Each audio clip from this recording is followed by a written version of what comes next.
Universalist Church, building community, inspiring growth, creating change. Here in the heart of Kansas City, we come together to create this hour of shared reflection so that we might be renewed in courage for these times and inspired to lives of greater dignity, higher purpose, deeper generosity, and more effective action. If you are new to Unitarian Universalism or to our congregation, we want to get to know you and share a part of your journey. If this place is already your spiritual home, welcome once more. We need one another, and it is good to be together again. Through the gifts of technology, we also gather virtually to celebrate community and connections as we lean into the values of justice, compassion, and reason. Welcome to all those who are joining us in this way today. Together, we learn the love that has the power to overcome both loneliness in the heart and oppression in the world. Welcome to our service this morning. May the words and music and images that we offer today nourish our best selves, calling forth abundant wisdom and love. Arise, O souls, arise.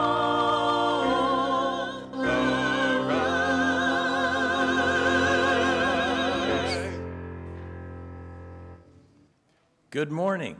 Good morning. I'm Don Dickey, a member of this congregation, and it's my privilege to welcome you here on this beautiful, clear December day, when there's a storm promising floods and turmoil working its way up the East Coast. We do live in a donut hole of good weather this past year. Some of you may be new here. Welcome. We want you to feel comfortable here and able to ask questions and get to know us. Would any members of All Souls who would love for a newcomer to talk with them please stand or raise your hand? Now, come on, I know you guys. Let's see a few more hands. You are a friendly bunch. So if you're new here, pay attention to those who responded. They would love to have a conversation that has the potential to last a long, long time. Your presence here, each of you, enriches all of us and our time together. Bring your whole self, your truth of happiness and sadness and fear, your hopes, your worries, your curiosity, and the tenderness of your heart. Who you are right now is just who you need to be.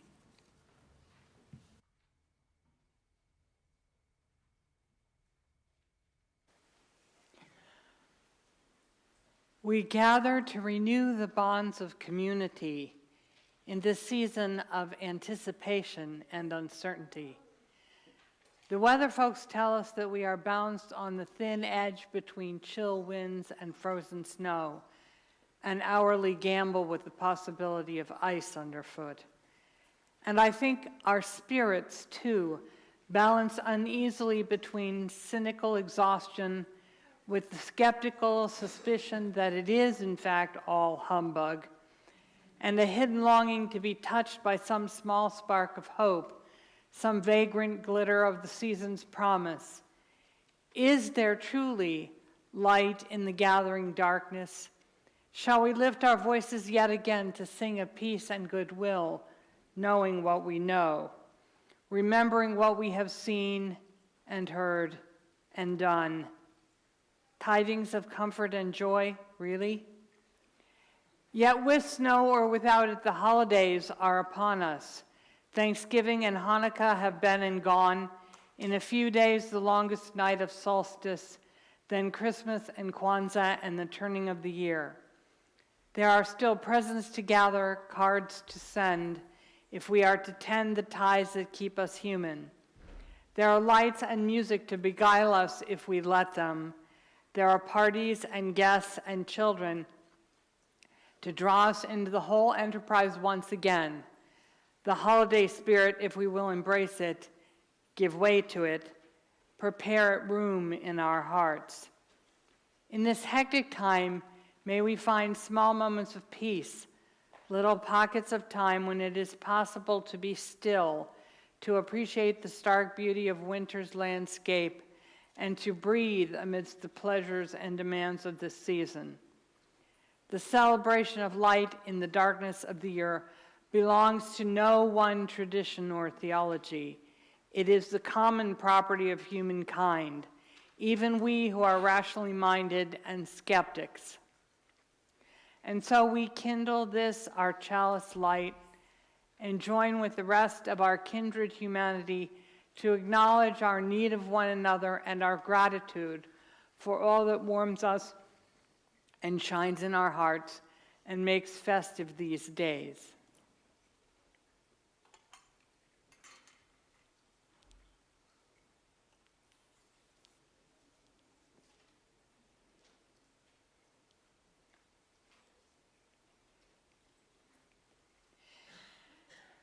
Now will you rise as you are willing and able, and speak once again the words of our covenant promise to one another in community. Together we affirm, Goodwill is the spirit of the church, and service is its law. This is our great covenant, to dwell together in peace, to seek the truth in love, and to help one another. be seated.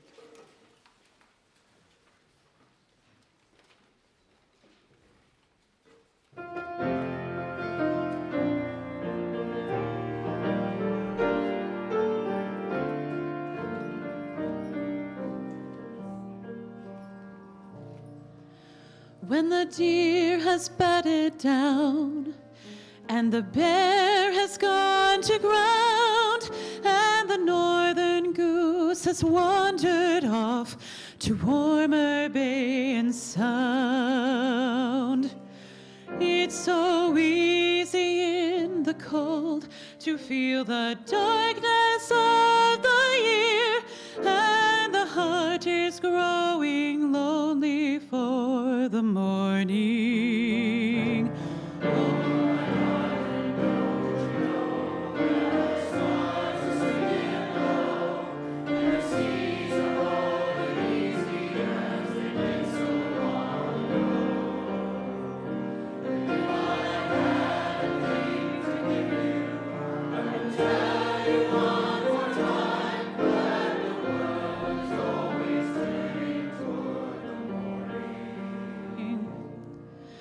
When the darkness falls around you, and the north wind comes to blow, and you hear him call your name out as he walks the brittle snow, that the old wind don't mean you trouble, he don't care or even know, he's just walking down the darkness toward the morning.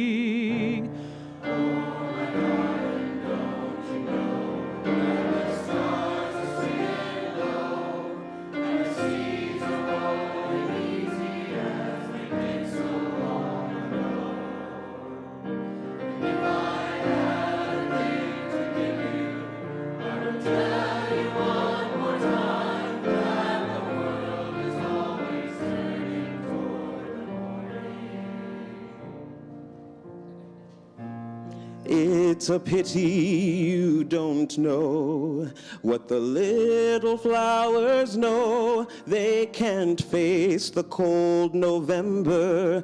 They can't take the wind and snow. They put their glories all behind them, bow their heads and let it go. But you know they'll be there shining in the morning.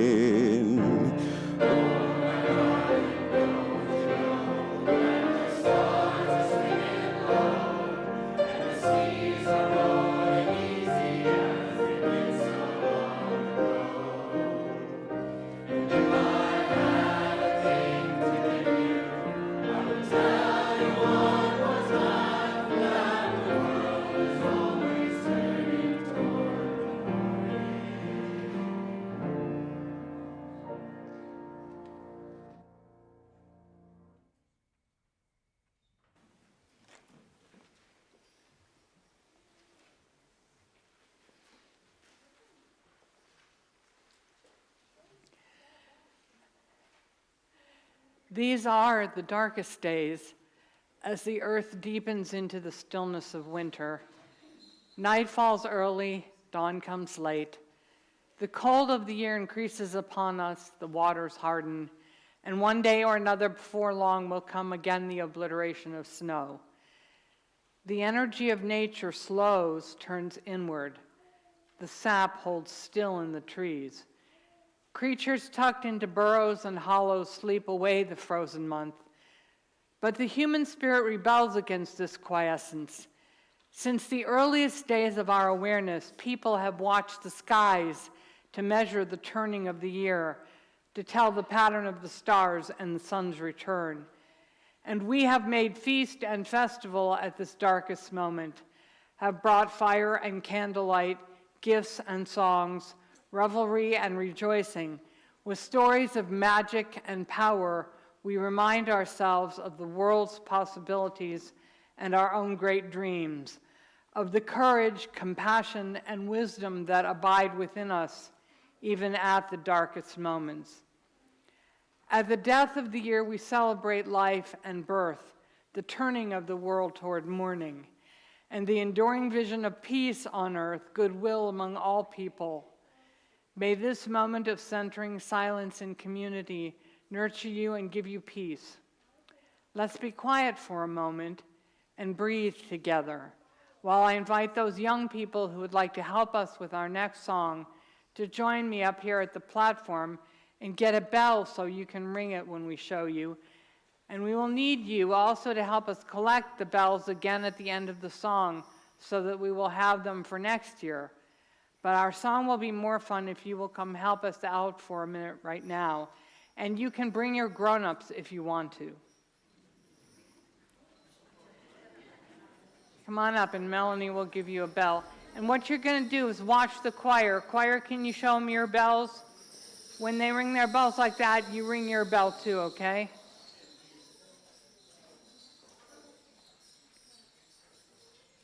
Come on up where you can see what the choir's doing, okay?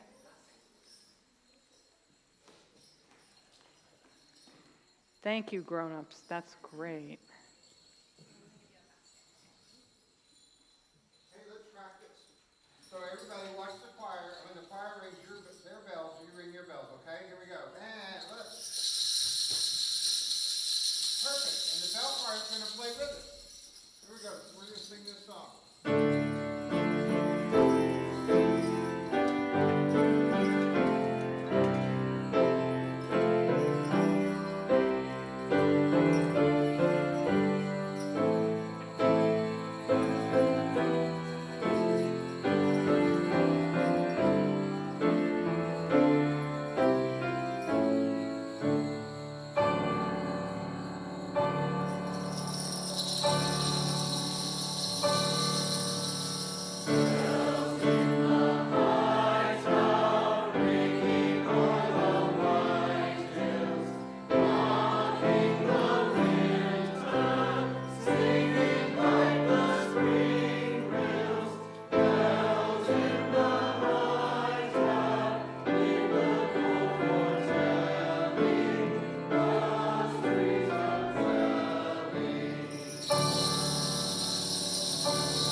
have a reading for you that is from A Christmas Carol by Charles Dickens. It was a long night. If it were only a night, but Scrooge had his doubts of this because the Christmas holidays appeared to be condensed into the space of time that they passed together. It was strange, too, that while Scrooge remained unaltered in his outward form, the ghost grew older, clearly older. Scrooge had observed this change, but never spoke of it until they left a children's 12th night party, when, looking at the spirit as they stood together in an open place, he noticed that its hair was gray. "Are spirits' lives so short?" asked Scrooge. "My life upon this globe is very brief," replied the ghost. "It ends tonight." "Tonight?" cried Scrooge. "Tonight, at midnight. Hark, the time is drawing near." The chimes were ringing the 3/4 past 11 at that moment. "Forgive me if I am not justified in what I ask," said Scrooge, looking intently at the spirit's robe, "but I see something strange and not belonging to yourself protruding from your skirts. Is it a foot or a claw?" "It might be a claw, for all the flesh there is upon it," was the spirit's sorrowful reply. "Look here." From the folding of its robe, it brought 2 children, wretched, abject, frightful, hideous, miserable. They knelt down at its feet and clung upon the outside of its garment. "Oh, man, look here. Look down here," exclaimed the ghost. They were a boy and a girl, yellow, meager, ragged, scowling, wolfish, but prostrate too in their humility. Where graceful youth should have filled their features out and touched them with its freshest tints, a stale and shriveled hand like that of age had pinched and twisted them and pulled them into shreds. Where angels might have sat enthroned, devils lurked and glared out menacing. No change, no degradation, no perversion of humanity in any grade through all the mysteries of wonderful creation has monsters half so horrible and dread. Scrooge started back, appalled. Having them shown to him in this way, he tried to say that they were fine children, but the words choked themselves rather than be parties to a lie of such enormous magnitude. "Spirit, are they yours?" Scrooge could say no more. "They are man's," said the spirit, looking down upon them, "and they cling to me, appealing from their fathers. This boy is ignorance. This girl is want. Beware them both and all of their degree, but most of all, beware this boy, for on his brow I see that written which is doom, unless the writing be erased. Deny it," cried the spirit, stretching out its hand toward the city. "Slander those who tell it to you. Admit it for your self-interested purposes and make it worse, and abide the end. Have they no refuge or resource, cried Scrooge. "Are there no prisons?" said the spirit, turning on him for the last time with his own words. "Are there no workhouses?" And the bell struck 12.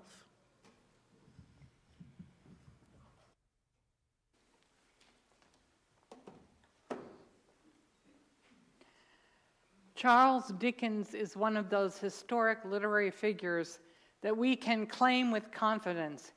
He was, in documented truth, a Unitarian. And ironically, for our tradition-resistant humanist skeptics, much of the cultural trappings of Christmas as we now understand it is attributable to his Victorian interpretation of the holiday.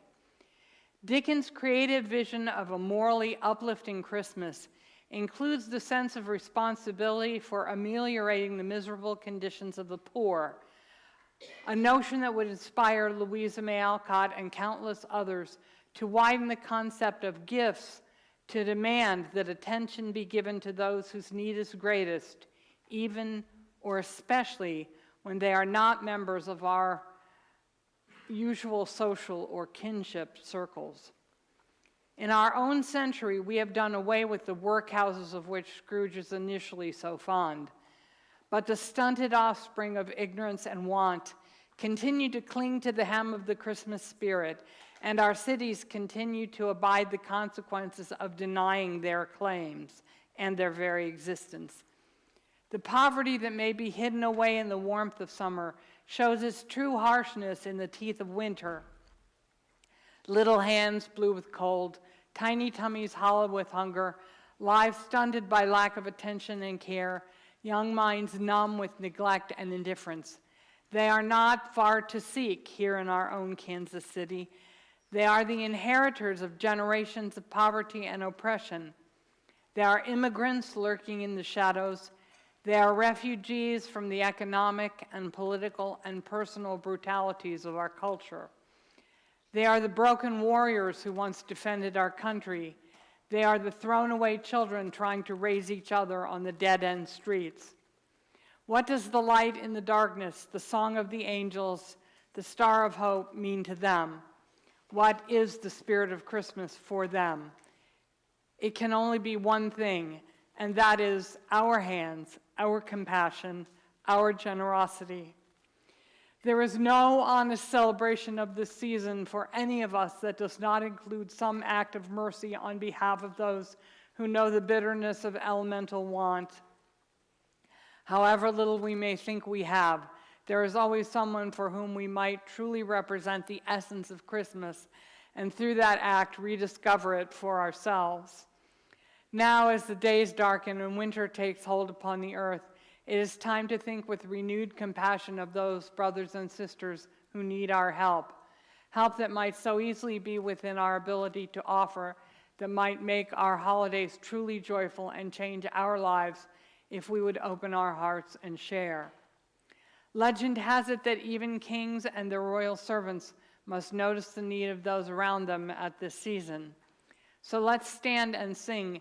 And while we are singing, if you would like to help bring contributions to our Mitten Tree, or if you have brought gifts today to give to others in need, please meet Melanie at the back of the room to prepare for bringing our donations forward during the song.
Good morning.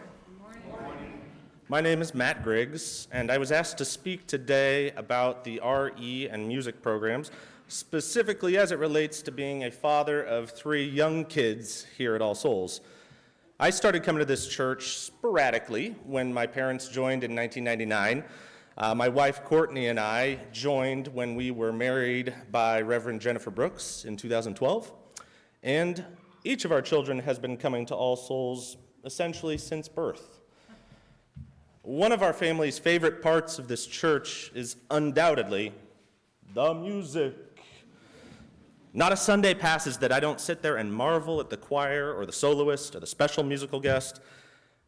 Courtney and I come from a live theater background and musical theater as well, and it never ceases to absolutely blow my mind that the musical director of the KC Rep, the Starlight, the Coterie, the Unicorn, and on and on and on is my church's musical director. Sorry, I'm a nurse, Anthony. How cool is that? And one of our kids' favorite things at All Souls so far has been the children's choir. And what an amazing experience to get to work with Sarah and Isaac left, but Isaac and sing for you guys last spring. It was really a joy to watch, and we can't wait for the next round. As for RE, I really have loved seeing this year's coming-of-age class describe in recent months their growth during the Boston trip as they have blossomed into a bouquet of beautiful souls.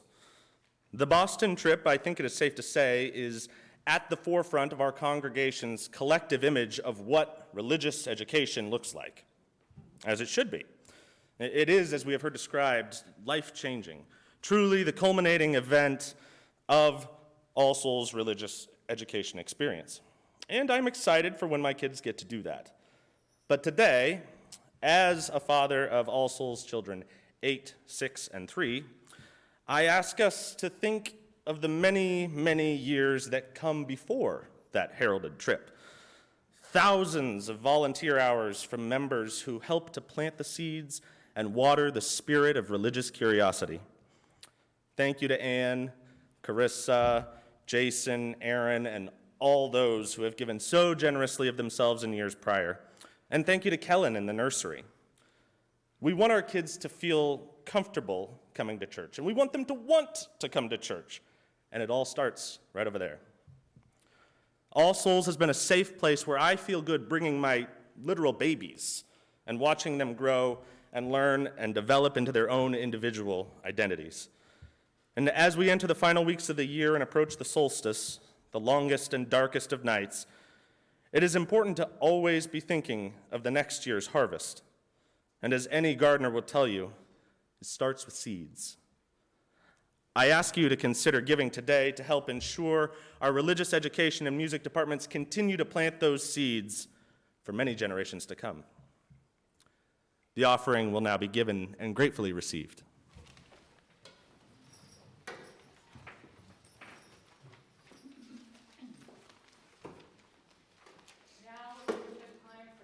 Our young people who would like to participate in our Santa Lucia Procession to gather at the back of the room and go get prepared. Our helpers will take you to the library and get you ready. Thank you. We will see you again in a few minutes. And the offering will now be gratefully received.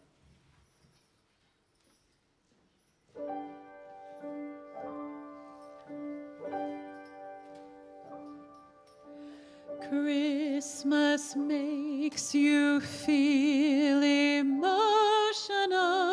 It may bring parties or thoughts devotional. Whatever happens or what may be, here is what Christmas time means to me.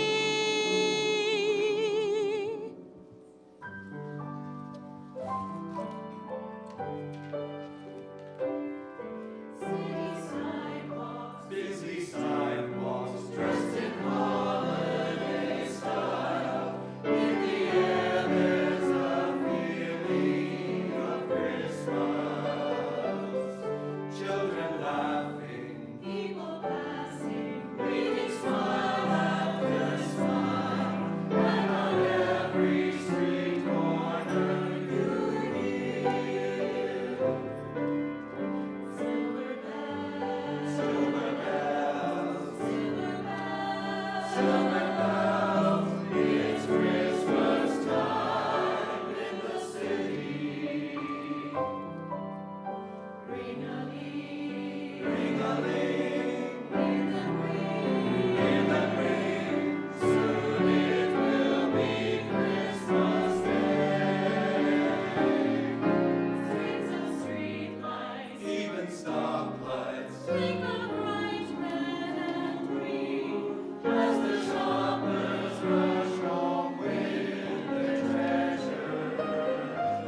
Santa Claus. Does he He now just be because it's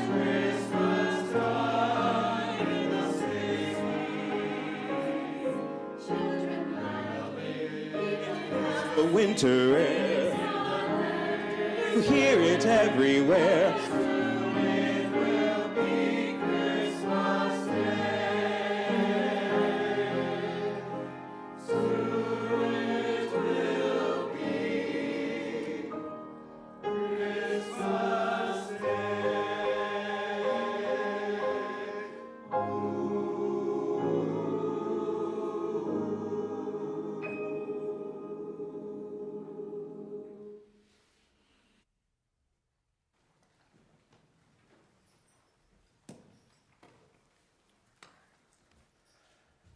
I would now ask that you join me as we dedicate our offerings and our actions to the mission at the heart of this congregation, to build a respectful, caring community, to inspire personal and spiritual growth, and to create change toward a just and compassionate society.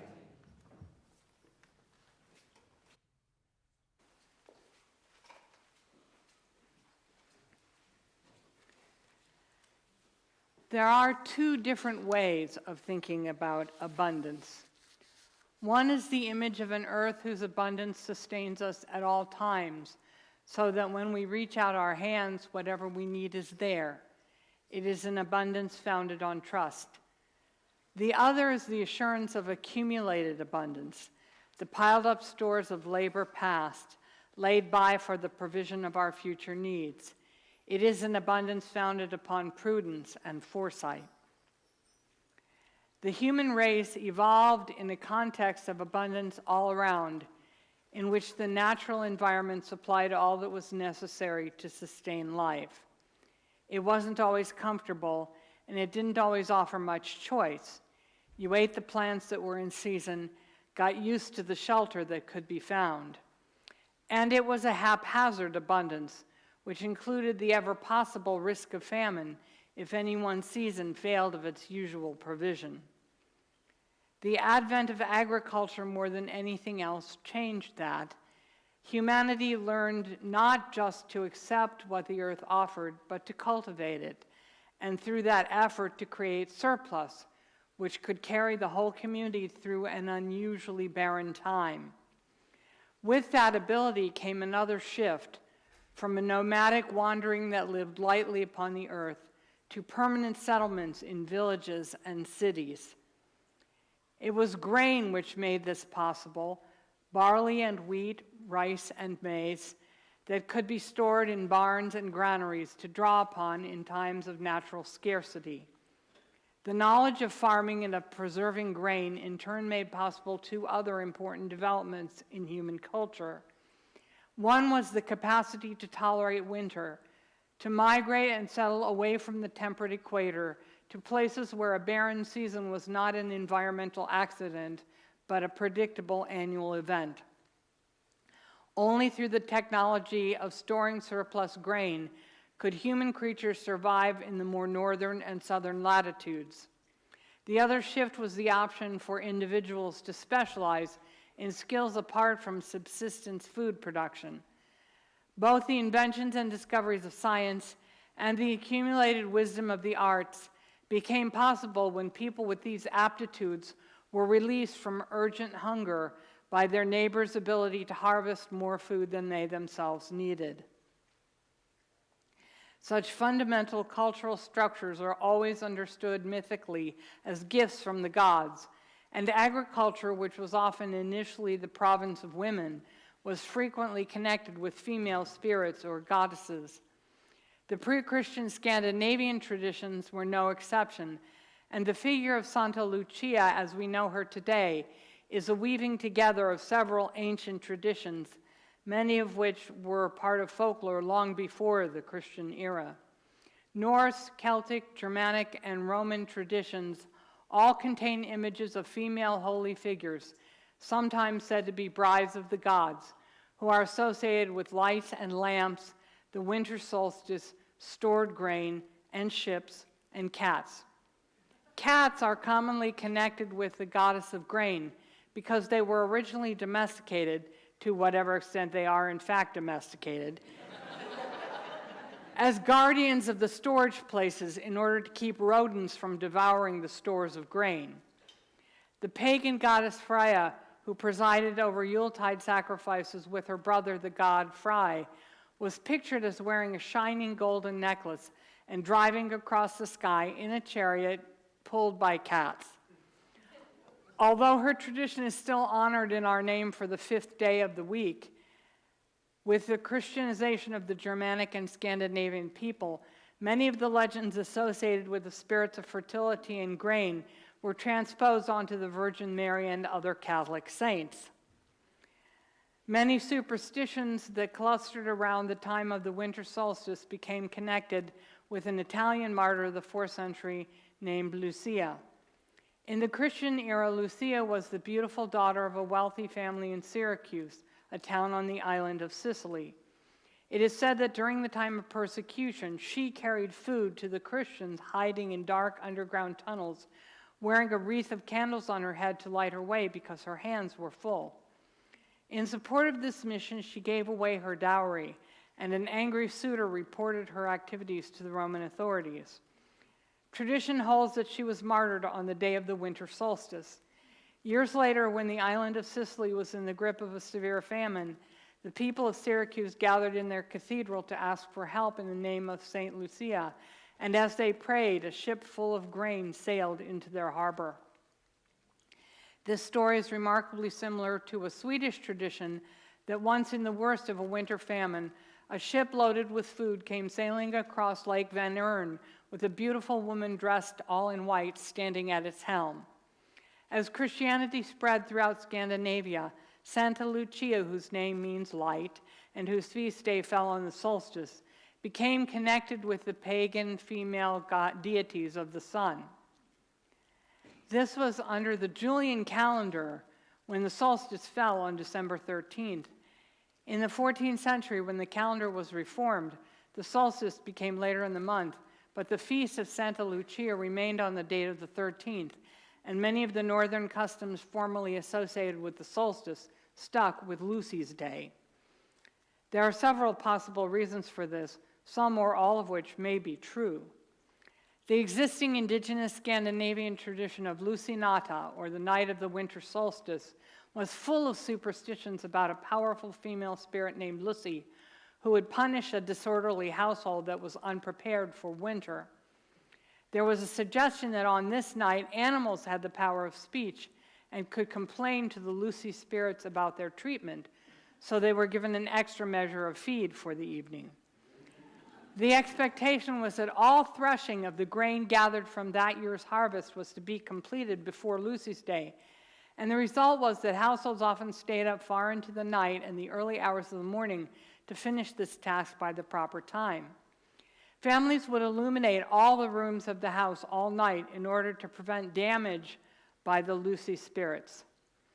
When all the threshing was finally done, impromptu celebrations were held, and single young women would visit other farms in their neighborhood during the night, bringing cookies and bread to the hungry workers. I suppose that the term Lucy Bride derives from this custom, that it was an opportunity for eligible women to take some romantic initiative by visiting the farms of men they were interested in, and that matches may have been made in this context.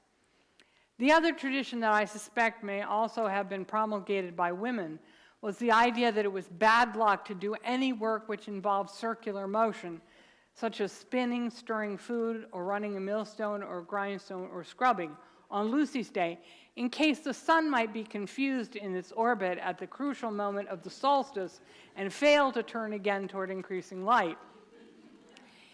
Even if you were pretty sure that the sun wasn't going to have any problem, it must have been nice to have a day off from so many tedious household chores. However, there were other customary tasks. A pig was to be slaughtered on this day so that the meat could be made ready for Christmas, and the lutefisk was to be prepared and covered with beech ashes so as to cure in time for serving at Christmas also.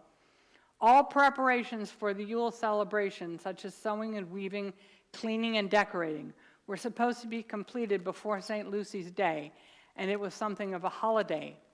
In addition to the Lucy candles that were lighted in homes, Lucy fires were lighted outdoors to celebrate and encourage the sun's return.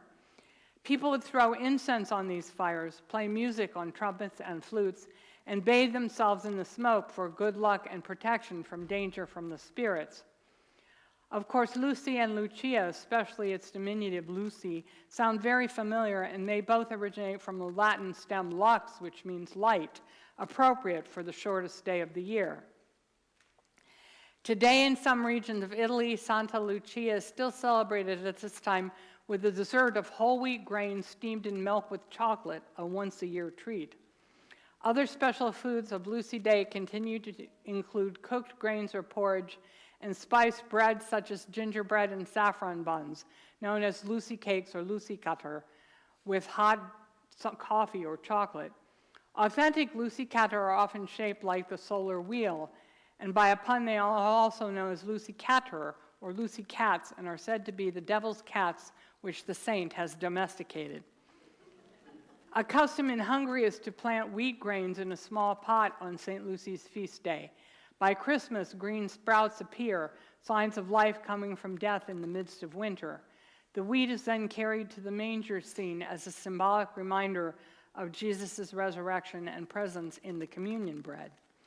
In modern Scandinavia, Santa Lucia Day is celebrated by young people in white gowns and red sashes with crowns of evergreen leaves and lighted candles, called Lucy Bruden or Lucy Brides, who awaken their families with rolls, coffee, and song early in the morning. Once upon a time, these young women would go from farmhouse to farmhouse in their communities, often accompanied by their brothers in the form of mischievous star boys who would play tricks on the householders if not given food. The celebration of Santa Lucia was revived and took on new meaning during the Nazi occupation of Denmark, when it became a symbol of hope and resistance in the face of oppression.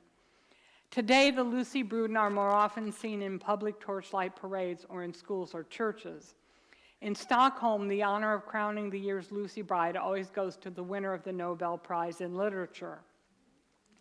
The story of Santa Lucia is a good example of the way in which cultural customs and religious stories adapt to one another as living human beings use them to express the worries of their lives, their affections for one another, and their collective longings for comfort and beauty.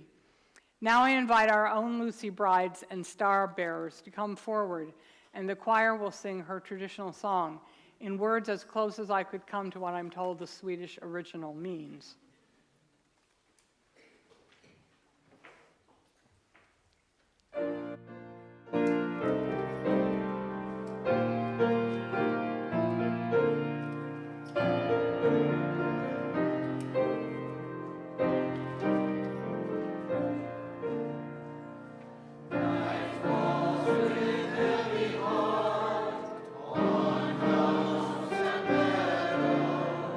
Sun beams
Christmas time is often portrayed as a season of magic in our culture, and its best known stories are those of miracles wrought by love.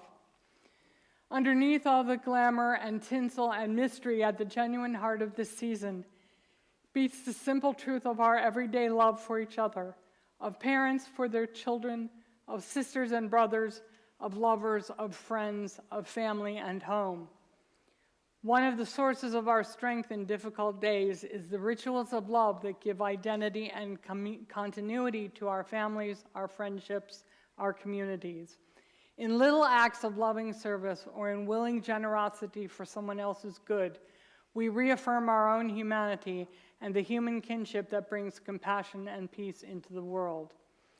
The costumes and the rituals may differ, but we can know that in communities everywhere, in Leningrad and Jerusalem, in Stockholm and Kandahar, in Los Angeles and Baghdad, the same light of love shines in the hearts of families, crowning the year and giving hope and faith to the human spirit in its age-old longing for peace.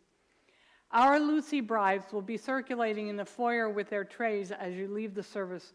Please take a ginger cookie in celebration of the solstice and the memory of Santa Lucia. The words of the traditional Santa Lucia Day carol, which will be on the screen, remind us of the pagan origin of this Yuletide figure and celebrate the return of the sun, always a welcome event in climates like ours, when the winter darkness can become almost tangible, and even candlelight is a kind of magic. So I invite you to stand and let's sing together.